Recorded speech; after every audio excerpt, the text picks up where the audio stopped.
Pag-ibig sa ilalim ng bituin. Sa isang maliit na bayan sa gilid ng bundok, may mag-asawang nagngangalang Mateo at Elena.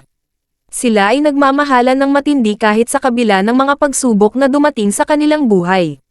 Isang gabi, habang sila ay nakaupo sa ilalim ng kumikislap na mga bituin, siya ng isang piraso ng tsokolate, hindi niya inaasahang babago nito ang kanyang buhay nang makilala niya si Elena, ang babaeng nagtitinda ng mga sariwang prutas.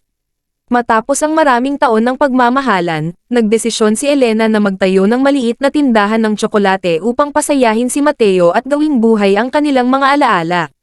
Sa tuwing may nag-aalok ng tsokolate sa tindahan, parati niyang naaalala ang kanyang asawa at ang kanilang mga masasayang sandali.